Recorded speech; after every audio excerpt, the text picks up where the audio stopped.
ಪ್ರಪಂಚ ಪರ್ಯಟನೆ.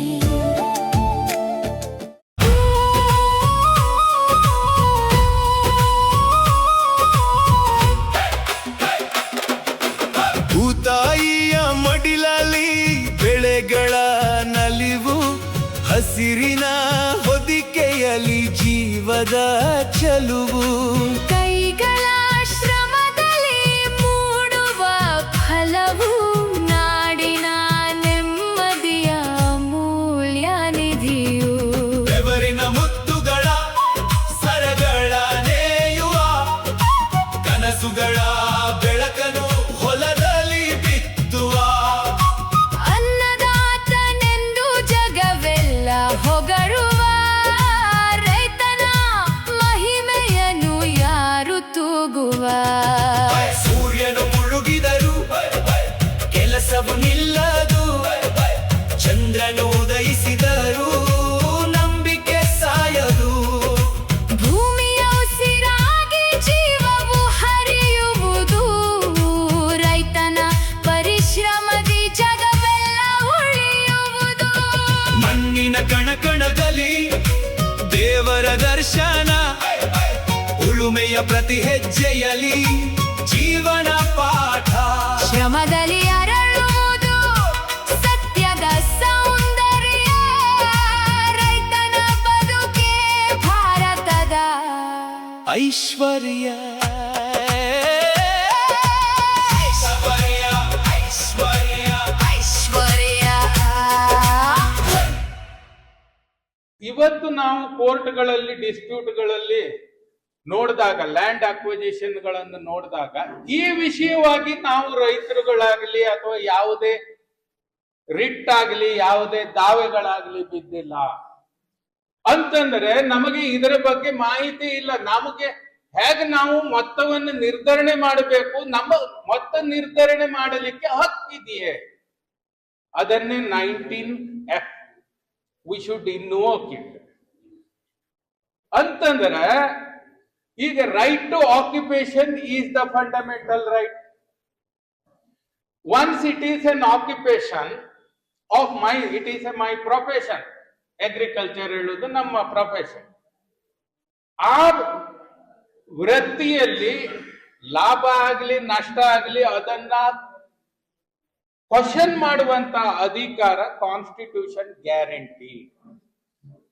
ಅದಕ್ಕಾಗಿ ಆ ವಿಷಯವಾಗೂ ಸಹ ನಾವು ಕಾನೂನಿನಂತೆ ಹೋರಾಟವನ್ನು ಮಾಡಿದರೆ ಆರ್ಟಿಕಲ್ 300A ಮತ್ತೆ 31 ಮತ್ತೆ ಆರ್ಟಿಕಲ್ 21 ಇವುಗಳ ಮೇಲಿಂದ ನಾವು ರಕ್ಷಣೆಯನ್ನ ಪಡೆಯಬಹುದು ಅಂತ ಹೇಳುವುದು ನನ್ನ ಒಪಿನಿಯನ್. ಈಗ ಕಮಿಟಿ ಫಾರ್ಮೇಶನ್ ನಾವು ಕೇವಲ ರಿಕಮೆಂಡೇಶನ್ ಮಾತ್ರ ಕೊಡಬಹುದು ಗವರ್ಮೆಂಟ್. ಅದರಲ್ಲಿ ಪ್ರೊವಿಷನಲ್ ಇರಬೇಕು. ಕಮಿಟಿ ಫಾರ್ಮೇಶನ್ ನಮ್ಮ ಪಾರ್ಟಿಸಿಪೇಷನ್ಗೆ ಫೇರ್ನೆಸ್ ಕೊಡಿ, ಅವಕಾಶ ಕೊಡಿ ಹೇಳುವಂತಹದ್ದಕ್ಕೆ government has to amend that particular provision in the head of determination of the compensation amount. ಇದನ್ನ ಮಾಡಬೇಕಾದಂತ ಅಗತ್ಯತೆ ಇದೆ. ಇಲ್ಲದಿದ್ದರೆ ರೈತನಿಗೆ ಹಿತಾಸಕ್ತಿಗೆ ಧಕ್ಕೆ ಆಗುತ್ತೆ. ಇನ್ನೊಂದು ವಿಷಯ, ಈಗ ನಾವು ಸಬ್ ರಿಜಿಸ್ಟರ್ ಬೆಲೆ ಅಥವಾ ಪ್ರಸ್ತುತ ಮಾರ್ಕೆಟ್ ಬೆಲೆನೆ, ಮಾರ್ಕೆಟ್ ಬೆಲೆಗೆ ಎಲ್ಲೂ ರೈತನಿಗೆ ಪಾಪ ಸಿಕ್ಕಿಲ್ಲ. ಸಬ್ ರಿಜಿಸ್ಟರ್ ಬೆಲೆನಲ್ಲಿ ಕಂಪನ್ಸೇಷನ್ ಮಾಡುವುದಾದರೆ ಅವನಿಗೆ ಆಗತಕ್ಕಂತ ನಷ್ಟಗಳು ಒಂದಲ್ಲ ಎರಡಲ್ಲ. ಆ ರೈತನ ಜೀವನ, ಆತನ ಕುಟುಂಬದ ಜೀವನದ ಪ್ರಶ್ನೆಯೂ ಇದೆ. ಈಗ ನಮ್ಮ ರೈತರು ಒಬ್ಬರು ಇದ್ದಾರೆ, ಅವರದ್ದು ಒಂದು 3 ಎಕರೆ ಲ್ಯಾಂಡ್ ಇದೆ, ಮನೆಯಲ್ಲಿ ಒಂದು 5-6 ಜನ ಇದ್ದಾರೆ, ಮಕ್ಕಳು ಎಲ್ಲ ಸೇರಿ. ಆ 4 ಎಕರೆ ಅಕ್ವಾಯರಿ ಆಗೋಗ್ಬಿಡು. ಅವನು ತಲೆ ಅಜ್ಜ ಅಪ್ಪ ಕಾಲದಿಂದ ಮಾಡ್ಕೊಂಡು ಅದೇ ವೃತ್ತಿ ಮಾಡ್ಕೊ ಬರ್ತಿದ್ದ. ಈಗ ಬೇರೆ ವೃತ್ತಿಗೆ ಅವನ ಹತ್ರ ಹೋಗ್ಲಿಕ್ಕೆ ಆಗೋದಿಲ್ಲ, ಅವನು ಎಲ್ಲೂ ತಗೊಳ್ಳೋದು ಇಲ್ಲ. ಹಾಗಿದ್ರೆ ಮುಂದಿನ ವೃತ್ತಿ ಏನು ಅವನಿಗೆ? ಅದಕ್ಕೆ ಈ ಎನಾಕ್ಟ್ಮೆಂಟ್ ರಿಹ್ಯಾಬಿಲಿಟೇಷನ್ ಪ್ರಾವಿಷನ್ ಅನ್ನ ಇಟ್ಟಿದೆ. ಅಂತಂದರೆ ಲ್ಯಾಂಡ್ ಅನ್ನ ಅಕ್ವೈರಿ ಮಾಡಿದಾಗ ಆ ಅಕ್ವೈರಿ ಮಾಡಿರತಕ್ಕಂತ ರೈತನಿಗೆ, ಆತನ ಕುಟುಂಬಕ್ಕೆ ಪರಿಹಾರಾತ್ಮಕವಾದಂತಹದ್ದನ್ನ, ವ್ಯವಸ್ಥೆಗಳನ್ನ, ಅಗತ್ಯತೆಗಳನ್ನ ಅವನ ಜೀವನೋಪಾಯಕ್ಕೆ ಮಾಡಬೇಕು ಹೇಳುವುದು ಎಂಬಿಷನ್ ಆಫ್ ದಿಸ್ ಎನಾಕ್ಟ್ಮೆಂಟ್. ಹಾಗಿದ್ರೆ ಏನು ರಿಹ್ಯಾಬಿಲಿಟೇಷನ್ ಕೊಡ್ತು ಸರ್ಕಾರ? ಇವತ್ತು 2013 ಆಕ್ಟ್ 14 ನಿಂದ ನಾವು 26ನೇ ಇಸ್ವಿ 2026 ನಲ್ಲಿ ಇದ್ದೀವಿ. ಯಾರಿಗೆ ರಿಹ್ಯಾಬಿಲಿಟೇಷನ್ ಸಿಗ್ತದೆ? It is N enactment, white horse ಅಷ್ಟೇ. There is no particular rehabilitation to the farmers after his acquisition of his land. ಹಾಗಿದ್ರೆ ಈ ರಿಹ್ಯಾಬಿಲಿಟೇಷನ್ ಬಗ್ಗೆ ಏನು ಪರಿಹಾರ ಕೊಡಬೇಕು ಹೇಳುವುದು ಏನೂ ಇಲ್ಲ.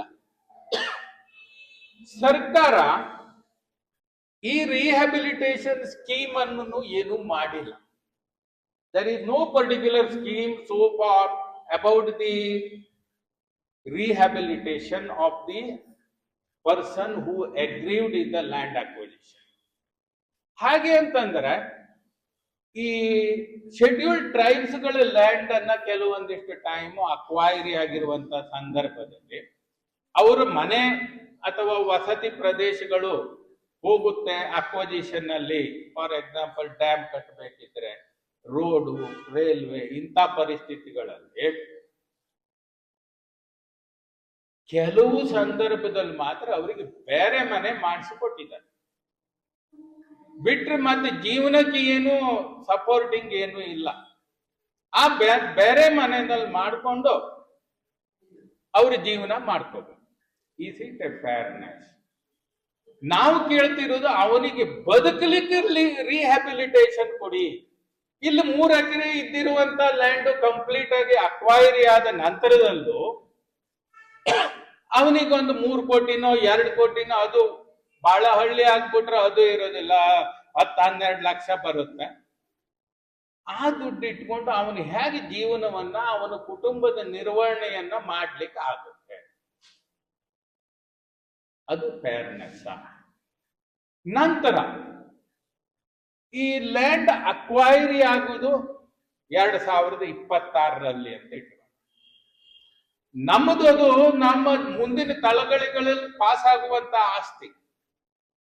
ಈಗ 2026ರಲ್ಲಿ ಅಕ್ವೈರಿ ಆದಾಗ ಕಂಪನ್ಸೇಷನ್ ಅನ್ನ ಡಿಟರ್ಮೈನ್ ಮಾಡಬೇಕಿದ್ರೆ ನಮ್ಮ ಭವಿಷ್ಯತ್ತಿನ ಲಾಸ್ ಕಂಪ್ಯೂಟ್ ಮಾಡಿದಾರ ಅಂತಂದ್ರೆ, ಈಗ 26ನೇ ಇಸ್ವಿನಲ್ಲಿ ಅಕ್ವೈರಿ ಆಗಿರುವಂತ ಲ್ಯಾಂಡ್ ಅದೇ ಇದ್ರೆ ಇನ್ನೊಂದು 50 ವರ್ಷದ ನಂತರದ ಅದರ ವ್ಯಾಲ್ಯೂ ಎಷ್ಟಾಗುತ್ತೆ? ನಮ್ಮ ಹಕ್ಕನ್ನು ಕಸಿದುಕೊಂಡು ಪಬ್ಲಿಕ್ ಪರ್ಪಸ್ಗಾಗಿ ಸರ್ಕಾರ, ಪಬ್ಲಿಕ್ ಪರ್ಪಸ್ಗೆ ಒಳ್ಳೆ ಉದ್ದೇಶನೇ ಇರುತ್ತೆ, ಅದರಲ್ಲಿ ನಾನು ಉದ್ದೇಶದ ಬಗ್ಗೆ ನಾನು ಹೇಳ್ತಾ ಇಲ್ಲ. ಅಂತಹ ಸಂದರ್ಭದಲ್ಲಿ ರೈತನಿಗೆ ಏನು ಪ್ರಯೋಜನ? ನಾವೇನು ಕರುಣನ? ನಮಗೂ ಬದುಕುವ ಆಸೆ ಇಲ್ಲವ? ಅಂತಹ ಮೊತ್ತವನ್ನ, ಪರಿಹಾರದ ಮೊತ್ತವನ್ನ, ನಿರ್ಧರಣೆಯನ್ನ ಫ್ಯೂಚರ್ ವ್ಯಾಲ್ಯೂ ಅನ್ನು ಕನ್ಸಿಡರ್ ಮಾಡ್ಕೊಂಡಿರ್ಬೇಕು. ಅದನ್ನು ಅಸರ್ಟೈನ್ಮೆಂಟ್ ಆದರೆ ನಮಗ್ ಒಂದು ಸೂಕ್ತ ಪರಿಹಾರವನ್ನ ತೆಗೆದುಕೊಳ್ಳಲಿಕ್ಕೆ ಸಾಧ್ಯತೆ ಇದೆ.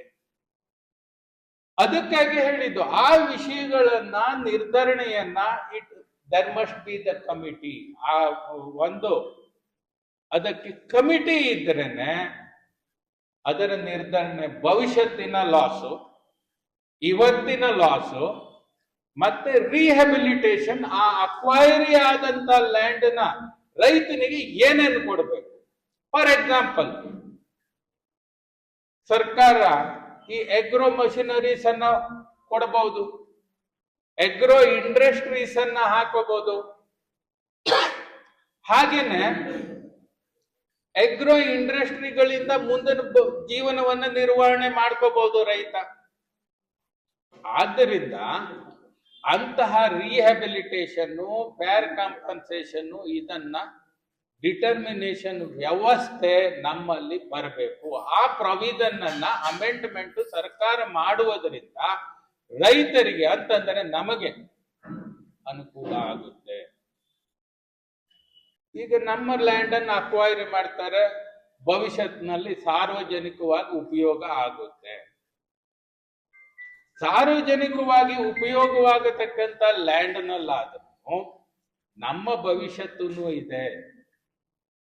ಅದಕ್ಕಾಗಿ ನಮ್ಮ ಲ್ಯಾಂಡ್ ನಮ್ಮದು, ನಮ್ಮ ಹಕ್ಕು, ಅದನ್ನ ಪ್ರೊಟೆಕ್ಟ್ ಮಾಡಬೇಕಾದದ್ದು, ಅದನ್ನ ಫೇರ್ ಆಗಿ ಡಿಸ್ಪೋಸ್ ಮಾಡಬೇಕಾದಂತ ಹಕ್ಕು ನಮ್ಮಲ್ಲಿದೆ. Article 300A, right to acquire property, right to hold the property, as well as right to dispose of the property. Acquisition ಆದ ನಂತರ ಅದು ಡಿಸ್ಪೋಸ್,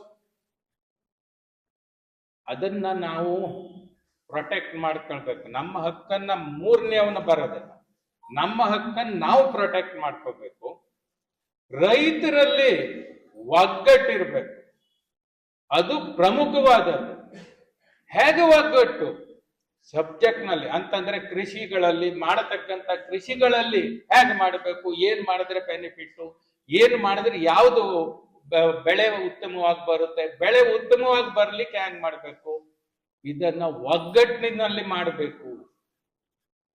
ಈಗ ಬೇರೆ ಕಮ್ಯುನಿಟಿಗಳಲ್ಲಿ ನೋಡಿದಾಗ ಅವರುಗಳಲ್ಲಿ ಒಗ್ಗಟ್ಟಿರುವಾಗ ವೃತ್ತಿಗಳಲ್ಲಿ ಕೆಲವೊಂದಿಷ್ಟು ವೃತ್ತಿ ಜನರಲ್ಲೂ ಒಗ್ಗಟ್ಟಿದ್ದೀರಿ. ನಮ್ಮ ರೈತರಲ್ಲಿ ನಾನು ಕಂಡುಕೊಂಡಂತೆ ಈ ಒಗ್ಗಟ್ಟಿನ ತತ್ವ ಸ್ವಲ್ಪ ಕಡಿಮೆ ಇದೆ. ತಪ್ಪು ತಿಳ್ಕೊಬೇಡಿ. ನಾನು ರೈತನೇ. ನಾವು ಊರಿಗೆ ಹೋದಾಗ ನೋಡ್ತೀವಿ, ಊರಿಗೆ ಹೋದಾಗ ನಾವು ಅಗ್ರಿಕಲ್ಚರ್ ಮಾಡ್ತೀವಿ, ಸ್ವತಃ ಕೆಲಸ ಮಾಡ್ತೀವಿ. ಆಗ ನಮಗೆ ಊರಿನಲ್ಲಿ ಇರುವಂತ ವ್ಯಾವಹಾರಿಕವಾದಂತ ಪರಿಸ್ಥಿತಿ ಗೊತ್ತಾಗುತ್ತೆ. ಒಂದು ರೈತ ಕಡೆಗಣಿಸಬೇಡಿ. ರೈತ ಸಮುದಾಯ, ನಾವು ರೈತರನ್ನ, ನನಗೂ ಒಳ್ಳೇದಾಗ್ಬೇಕು, ಎಲ್ಲಾ ರೈತರಿಗೂ ಒಳ್ಳೇದಾಗ್ಬೇಕು, ನಾವೆಲ್ಲ ಒಂದೇ ಹೇಳುವಂತ ಕಾನ್ಸೆಪ್ಟ್ ಇಟ್ಕೊಂಡ್ರೆ ಇಂಥ ಎನೆಕ್ಟ್ಮೆಂಟ್ ಅನ್ನ ತಿದ್ದುಪಡಿ ಮಾಡ್ಕೋಬಹುದು. It is an amendable ಎನೆಕ್ಟ್ಮೆಂಟ್.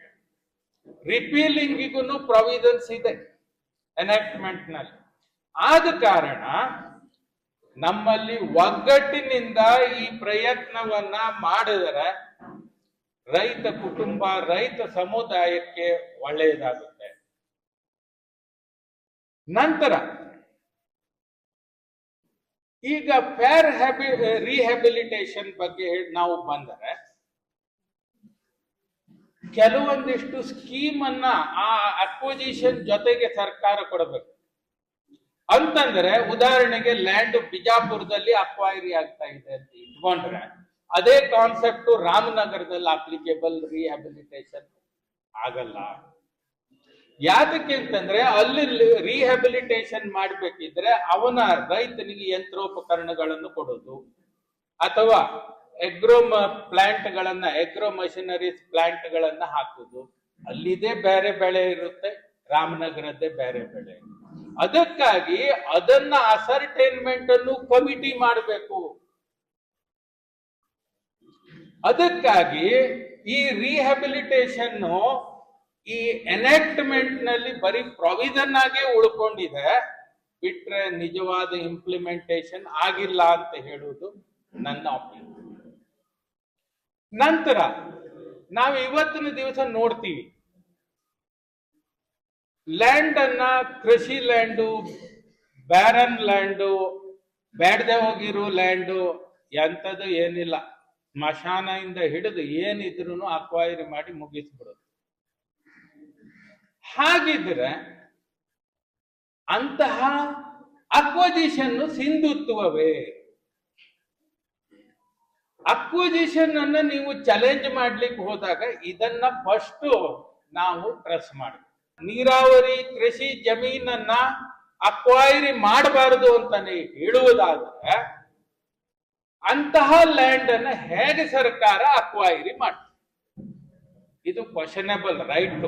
Court ನಲ್ಲಿ ಮಾಡ್ಕೋಬಹುದು ಯಾವ ರೈತನು. ಆದ್ರೆ ಇಲ್ಲಿ ತನಕ ನಾನು ಈ ವಸ್ತು ವಿಷಯವಾಗಿ ಕೋರ್ಟಿಗೆ ಬಂದವರು ಇಲ್ಲ. ಸಾಮಾನ್ಯವಾಗಿ ರೈತರು ಕೋರ್ಟಿಗೆ ಸ್ಟೇಷನ್ನಿಗೆ ಹೋಗುವುದು ಕಡಿಮೆ. ಆದರೆ ಇವತ್ತು ಸ್ಟೇಷನ್ಗೂ ಹೋಗ್ಬೇಕು, ಹಾಸ್ಪಿಟಲ್ಗೂ ಹೋಗ್ಬೇಕು, ಕೋರ್ಟಿಗೂ ಬರಬೇಕು ಅಂತ ಪರಿಸ್ಥಿತಿ ಇವತ್ತಿನ ದಿವಸದಲ್ಲಿದೆ. ಈಗ ನಾನು ಹೋಗುವುದಿಲ್ಲ ಅಂತಿದ್ರೆ ನನ್ನ ರೈಟ್ ಹಕ್ಕು ಅಲ್ಲಿಗೆ ಮೊಟಕುಗೊಳ್ತದೆ. ಹೋಗಿದ್ದೀವಿ ಅಂತಂದ್ರೆ ನಮ್ಮ ಹಕ್ಕು ಉಳ್ಕೊಳ್ಳುತ್ತೆ. ಆದುದರಿಂದ ನಮ್ಮ ಹಕ್ಕನ್ನ ನಾವು ಚಲಾಯಿಸಬೇಕು, ಉಪಯೋಗಿಸಬೇಕು, ಎನ್ಫೋರ್ಸ್ ಮಾಡಬೇಕು. ಆಗ್ಲೇನೆ ನಮಗೆ ಕಾನೂನಾತ್ಮಕವಾದಂತ ರಕ್ಷಣೆ ಸಿಗುತ್ತೆ. ಈ ನೀರಾವರಿ ಕೃಷಿ ಜಮೀನನ್ನ ಅಕ್ವಜಿಷನ್ ಮಾಡದ ಮೇಲೆ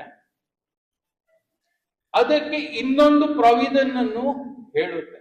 ಅಂತಹ ಸಂದರ್ಭದಲ್ಲಿ ನೀರಾವರಿ ಜಮೀನನ್ನ ಅಕ್ವೈರಿ ಮಾಡದ ನಂತರ ಆ ರೈತನಿಗೆ ಆಲ್ಟರ್ನೇಟಿವ್ ಅದೇ ತರ ಲ್ಯಾಂಡ್ ಅನ್ನ ನಿರ್ಮಾಣ ಮಾಡಿಕೊಡ್ಬೇಕು. ಎನೆಕ್ಟ್ಮೆಂಟ್ ಹೇಳುತ್ತೆ ಆಲ್ಟರ್ನೇಟಿವ್ ಲ್ಯಾಂಡ್ ಪ್ರಾವಿಷನ್ ಇದೆ. ಅದನ್ನ ಮಾಡಿಕೊಂಡೆ ಆ ರಿಹ್ಯಾಬಿಲಿಟೇಷನ್ ಸ್ಕೀಮ್ ಅನ್ನ ಎನ್ಫೋರ್ಸ್ ತಂದ ಮೇಲೆನೆ ಅಕ್ವಜಿಷನ್ ಮಾಡಬೇಕು ಅಂತ ಹೇಳುವುದನ್ನು ಪ್ರಾವಿಷನ್ ಹೇಳಿ. ಆದ್ರೆ ಎಲ್ಲಿ ನಾವು ಯಾರಿಗೆ ಅಕ್ವೈರಿ ಆದ ನಂತರ ಕೃಷಿ ಲ್ಯಾಂಡ್ ಅಕ್ವೈರಿ ಆದ ನಂತರ ಎಲ್ಲ ಅವನಿಗೆ ಆಲ್ಟರ್ನೇಟಿವ್ ಲ್ಯಾಂಡ್ ಅನ್ನ ಗೌರ್ಮೆಂಟ್ ಮಾಡಿ ಫಾರ್ಮ್ ಅನ್ನ ರೆಡಿ ಮಾಡಬೇಕಾಗುತ್ತೆ. ಕೃಷಿ ಜಮೀನನ್ನ ಎಲ್ಲಾ ಜಮೀನು ಕೃಷಿಗೆ ಬರೋದಿಲ್ಲ. ಅಂತ ಜಮೀನನ್ನ ಎಷ್ಟು 4 ಎಕರೆ ಅಕ್ವೈರಿ ಆಗಿದೆ ಅಂದ್ರೆ 4 ಎಕರೆಯನ್ನ ನಿರ್ಮಾಣ ಮಾಡಬೇಕು ಅಂತ ಹೇಳುದು ಈ ಎನೆಕ್ಟ್ಮೆಂಟ್. ಯಾವ ಸರ್ಕಾರ, ಎಲ್ಲಿಯ ಸರ್ಕಾರ ಈ ಸ್ಕೀಮ್ ಅನ್ನು ಇಂಪ್ಲಿಮೆಂಟ್ ಮಾಡಿ ಅಂತಂದ್ರೆ ಉದ್ದೇಶ ಅಂತಂದ್ರೆ ದೇಶದ ನಾಗರಿಕ ಉಪವಾಸ ಬಿದ್ದು ಸಾಯಬಾರದು. ರೈತನ ಅವನು ಬದುಕುವ ಜೊತೆಗೆ ದೇಶವನ್ನು ಉಳಿಸಬೇಕು ಹೇಳುವ ಸ್ಕೀಮ್ದ ಅಂಬಿಷನ್. ಇದನ್ನ ಎನ್ಫೋರ್ಸ್ಮೆಂಟ್ ಮಾಡಿದೆ. ಅಥವಾ ರೈತ ತನಗೆ ಇಂತಹ ತೊಂದರೆಯಾಗಿದೆ, ಆಲ್ಟರ್ನೇಟಿವ್ ಕೃಷಿ ಜಮೀನನ್ನ ಮಾಡಿಲ್ಲ, ಅದಕ್ಕೆ ಸರ್ಕಾರಕ್ಕೆ ಡೈರೆಕ್ಷನ್ ಕೊಡಿ ಅಂತ ಹೇಳಿ ಯಾರು ಕೋರ್ಟಿಗೆ ಬಂದಿದೆ? ಯಾರು ಬಂದಿಲ್ಲ. ಇದು ನಾವು ತಿಳ್ಕೊಳ್ಬೇಕು. ನೀವು ತಿಳ್ಕೊಂಡಿದ್ದಲ್ಲದೆ ನಿಮ್ಮ ಎಲ್ಲ ರೈತರ ಬಾಂಧವರಿಗೆ ಹೇಳಬೇಕು. ಇಲ್ಲಿ ಬರದೇ ಇದ್ದವರಿಗೂ ಸಹ ತಲುಪಿಸುವ ವ್ಯವಸ್ಥೆ ಮಾಡಬೇಕು. ಅದೇ ಯೂನಿಟ್. ಆದ್ದರಿಂದ ಈ ತರ ರಿಹ್ಯಾಬಿಲಿಟೇಷನ್ ಸ್ಕೀಮು ಮಾಡಿಲ್ಲ ಸರ್ಕಾರ. ನಂತರ ಲ್ಯಾಂಡ್ ಅಕ್ವೈರಿ ಆಗುತ್ತೆ. ಉದಾಹರಣೆಗೆ ನೈಸ್ ರೋಡ್ ಅನ್ನೇ ತಗೊಳ್ಳೋಣ. ಲ್ಯಾಂಡ್ ಅಕ್ವೈರಿ ಆದ ನಂತರ ಮಿಕ್ಕಿರೋ ಲ್ಯಾಂಡ್ ಬಹಳಷ್ಟು ಇರುತ್ತೆ. ಅಕ್ವಿಜಿಷನ್ ಮಾಡಬೇಕಿದ್ರೆ ಕೆಲವೊಂದಿಷ್ಟು ಮಿಕ್ಕುವಷ್ಟು ಅಕ್ವಿಜಿಷನ್ ಆಗಿರುತ್ತೆ. ಅದಕ್ಕೆ ಪರಿಹಾರ ಏನು? Section 101 of New Act. It protects your right to take back your particular land which is exceeded for the acquisition purposes. Acquisition purpose ಗೆ ಬೇಡ ಆಗಿರುವ ಲ್ಯಾಂಡ್ ಆಗದಿದ್ರೆ ಸ್ಟ್ಯಾಚ್ಯುಟರಿ ರೈಟ್ ನಿಮಗೆ ಕೊಟ್ಟಿದೆ 101ನೇ ಪ್ರಾವಿಷನ್. ಅದರಲ್ಲಿ ನೀವು ಆರ್ಟಿಕಲ್ 226, 227 ನಂತೆ ಹೈಕೋರ್ಟಿಗೆ ಹಾಕೊಂಡು ಡೈರೆಕ್ಷನ್ ಅನ್ನ ಕೇಳಬಹುದು. ಅದು ಬೇಕಾಗಿಲ್ಲ. ಆ ಲ್ಯಾಂಡು ನಮ್ಮ ಕೃಷಿ ಜಮೀನು, ಸರ್ಕಾರಕ್ಕೆ ಅಗತ್ಯತೆ ಇಲ್ಲ, ಆಯ್ತು ನಾನು ಕಂಪನ್ಸೇಷನ್ ತಗೊಂಡಾಗಿದೆ ಅಂತ ಆದ್ರೂ ಅಂತ ಕಂಪನ್ಸೇಷನ್ ಅಮೌಂಟ್ ಅನ್ನ ರಿಟರ್ನ್ ಮಾಡ್ತೀವಿ ಹೇಳುವ ಷರತ್ತುಗಳಿಗೆ ಅನುಗುಣವಾಗಿ ಸರ್ಕಾರ ಅದನ್ನ ಮಾಡಬೇಕಾದಂತ ಬಾಧ್ಯತೆ ಇದೆ. Because it is our right. Acquire ಆಗೋಯ್ತು ಅಂತ ಹೇಳಿ ನಮ್ಮ ರೈತರು ಮುಟ್ಲಿಕ್ಕೂ ಹೋಗೋದಿಲ್ಲ. ಎಕ್ಸೀಡೆಡ್ ಲ್ಯಾಂಡ್ ಅನ್ನ ಸರ್ಕಾರ ಅದು ಯಾವ್ದೋ ಡೆವಲಪರಿಗೆ ಕೊಟ್ಬಿಡುತ್ತೆ. ಅವ್ರು ಯಾರೋ ಅದರ ಉಪಯೋಗ ಪಡ್ಕೊಂಡು ಹೋಗ್ತಾರೆ. ನಮಗೆ ಯಾತಕ್ಕೆ ಆ ಲ್ಯಾಂಡ್ ಅನ್ನ ಮಿಕ್ಕು ಉಳಿದಿದ್ದನ್ನು ಕೊಡಲ್ಲ? ಫೇರ್ನೆಸ್ ಅಲ್ವಾ ಅದು ನಾವು ಕೇಳುವುದು? ಆದ್ದರಿಂದ ಎಕ್ಸೀಡೆಡ್ ಲ್ಯಾಂಡ್ ಏನಾದ್ರೂ ಇದ್ರೆ ಅದನ್ನು ಕೇಳುವಂತ ಅಧಿಕಾರ ಹೊಸ ಎನಾಕ್ಟ್ಮೆಂಟ್ ನಲ್ಲಿದೆ. ಸಪರೇಟ್ ಡಿನೋಟಿಫಿಕೇಶನ್ ಪ್ರೊಸೆಸ್ ಬೇಕಾಗಿಲ್ಲ. ಅದರಲ್ಲಿ ಈ ಪ್ರೊವಿಷನ್ ನಲ್ಲಿ ಡಿನೋಟಿಫಿಕೇಶನ್ ಬಗ್ಗೆ ಹೇಳುದು. ಆದ್ದರಿಂದ ತಮ್ಮಲ್ಲಿ ಈ ಎನಾಕ್ಟ್ಮೆಂಟ್ ನ ಬಗ್ಗಾಗಿ ಹೇಳುವುದಾದರೆ, ಈ ಎನಾಕ್ಟ್ಮೆಂಟ್ ನಿಂದ ಏನೇ ತೊಂದರೆ ಆದರೂ, ನಮ್ಮ ಹಕ್ಕಿಗೆ ಚ್ಯುತಿಯಾದರೂ, ನಮಗೆ ಸಮರ್ಪಕ ಕಂಪನ್ಸೇಷನ್ ಬಂದಿಲ್ಲ ಅಂತಾದ್ರು, ರಿಹ್ಯಾಬಿಲಿಟೇಷನ್ ಕೊಡ್ಲಿಲ್ಲ ಅಂತಾದ್ರು, ಆಲ್ಟರ್ನೇಟಿವ್ ಅಗ್ರಿಕಲ್ಚರ್ ಲ್ಯಾಂಡ್ ಫಾರ್ಮಿಂಗ್ ವ್ಯವಸ್ಥೆ ಮಾಡಲಿಲ್ಲ ಅಂತಂದ್ರು, article 226, 227 constitution guarantees hour right as well as Article 32 of the Indian Constitution. ಹಾಗಿದ್ರೆ ಹಿಂದಿನ ಲ್ಯಾಂಡ್ ಅಕ್ವಿಸಿಷನ್ ಆಕ್ಟ್ಗೂ ಈ ಫೇರ್ ಕಂಪನ್ಸೇಷನ್ ಆಕ್ಟ್ಗೂ ಕಂಪೇರ್ ಮಾಡಿದ್ರೆ we have improved other than the previous time. ಅಷ್ಟೇನೆ we can ascertain. ಬಿಟ್ರೆ real implementation ಸಿಕ್ಕಿಲ್ಲ, real benefit ಸಿಕ್ಕಿಲ್ಲ. Real ಆಗಿ ಆ ಪ್ರೊವಿಷನ್ ಅನ್ನ ಅರ್ಥ ಮಾಡಿಕೊಂಡು ಅದರ ಬೆನಿಫಿಟ್ ಅನ್ನ ನಾವು ತೆಗೆದುಕೊಂಡಿಲ್ಲ. ಆದ್ದರಿಂದ ಈ ಅಕ್ವಿಸಿಷನ್ ಆಕ್ಟ್ ನಲ್ಲಿ ಉದ್ದೇಶ ಒಳ್ಳೆಯದಿದೆ. ಉದ್ದೇಶದಲ್ಲಿ ನಾನೇನು ಹೇಳ್ತಾ ಇಲ್ಲ. ಉದ್ದೇಶದಲ್ಲಿ ಸಮರ್ಪಕವಾಗಿ ಹೇಳುತ್ತೆ, ರೈತನ ಲ್ಯಾಂಡ್ ಅನ್ನ ಅಕ್ವೈರಿ ಆದ ನಂತರ ಅವನಿಗೆ ಸಮರ್ಪಕವಾದ ಫೇರ್ ಕಂಪನ್ಸೇಷನ್ ಕೊಡಬೇಕು ಅಂತ. ಫೇರ್ ಅಂತಂದ್ರೆ ಎಷ್ಟು ಏನು ಹೇಗೆ ಫೇರ್ನೆಸ್ ಅಸರ್ಟೈನ್ ಮಾಡುವುದು ಇಲ್ಲ. ಅದಕ್ಕಾಗಿನೇ ಕಮಿಟಿ ಫಾರ್ಮೇಶನ್ ಮಾಡಬೇಕು. ಡೆಪ್ಯೂಟಿ ಕಮಿಷನರ್ ಅಧ್ಯಕ್ಷತೆಯಲ್ಲಿ ಎಲ್ಲ ರೈತರುಗಳ, ಕೃಷಿ ತಜ್ಞರ, ಕೃಷಿ ಎಕ್ಸ್ಪರ್ಟ್ಗಳು, ಭೂವಿಜ್ಞಾನಿಗಳು ಅವರುಗಳನ್ನ ಪಾರ್ಟಿಸಿಪೇಟ್ ಮಾಡಿಬಿಟ್ಟು ನಿರ್ಧರಣೆಯನ್ನು ಮಾಡಬೇಕು. ಆ ರೈತನಿಗೆ ಸರಿಯಾದಂತ ಕಂಪನ್ಸೇಷನ್ ಸಿಕ್ಕಬಹುದು. ಮತ್ತೆ ನಮಗೆ ಸಿಕ್ಕದೆ ನಮ್ಮ ಹಕ್ಕಿದೆ, ಅದಕ್ಕೆ ಸೈಲೆಂಟ್ ಆಗಿ ಕೂತ್ಕೊಂಡ್ರೆ ನಮ್ಮ ಹಕ್ಕು ಉಪಯೋಗಕ್ಕೆ ಬರೋದಿಲ್ಲ. ಇದ್ರೂನು ಒಂದೇ, ಬಿಟ್ರು ಒಂದೇ ಆಗುತ್ತೆ. ಆದ್ದರಿಂದ ನಮ್ಮ ಹಕ್ಕನ್ನ ನಾವು ಪ್ರೊಟೆಕ್ಟ್ ಮಾಡಬೇಕು. ಆ ಹಕ್ಕನ್ನ ಸಂರಕ್ಷಣೆ ಮಾಡಿಕೊಳ್ಳೋದ್ರಿಂದ ನಾವು ಬೆಳೆತೀವಿ, ನಮ್ಮ ಫಾರ್ಮರ್ಸ್ ಕಮ್ಯುನಿಟಿನೂ ಬೆಳೆಯುತ್ತೆ. ಅದರಿಂದ ಫುಡ್ ಗ್ರೇನು ಹೆಚ್ಚಿಗೆ ಆಗುತ್ತೆ. ಯಾಕೆಂದ್ರೆ ಅಗ್ರಿಕಲ್ಚರ್ ಲ್ಯಾಂಡ್ ಆಲ್ಟರ್ನೇಟಿವ್ ಆಗಿ ಡೆವಲಪ್ ಮಾಡಿಕೊಂಡು ಅಕ್ವೈರಿ ಮಾಡೋದಾದ್ರೆ ಫುಡ್ ಗ್ರೇನ್ಸ್ ನಮಗೆ ಹೊಟ್ಟೆಗೆ ಸಮರ್ಪಕವಾಗಿ ಸಿಗಬಹುದು.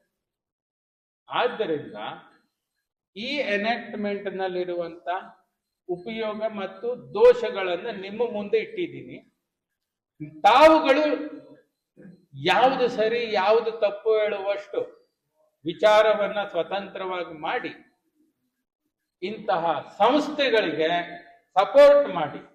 ಸಂಸ್ಥೆಗಳಿಂದ ಕಮ್ಯುನಿಟಿ, ರೈತರ ಕಮ್ಯುನಿಟಿ, ದೇಶದ ಹಿತಾಸಕ್ತಿ, ದೇಶದ ಎನ್ವಿರಾನ್ಮೆಂಟು ಮತ್ತೆ ಕೃಷಿ ಉಳ್ಕೊಳ್ಳಿಕ್ಕೆ ನೀವು ಸಹಾಯ ಮಾಡಿಕೊಟ್ಟಂಗಾಗುತ್ತೆ. ಅದು ನಮ್ಮ ಜವಾಬ್ದಾರಿನೂ ಹೌದು. ಈಗ ಬರೀ ಅಕ್ವಿಸಿಷನ್ ಮಾಡಿ ಲ್ಯಾಂಡ್ ಅಕ್ವೈರಿ ಮಾಡಿದ ನಂತರ ವಾತಾವರಣಕ್ಕಂತೂ 100% ಪೆಟ್ಟು ಬೀಳುತ್ತೆ, ಎನ್ವಿರಾನ್ಮೆಂಟ್ಗೆ. ಅದನ್ನ ಸರಿತೂಗಿಸಲಿಕ್ಕೆ ಏನು ಸರ್ಕಾರ ಮಾಡಿದೆ ಹೇಳುವಂತ ಕ್ವಶನ್ ಮಾಡುವ ಅಧಿಕಾರನೂ ನಮಗೆ.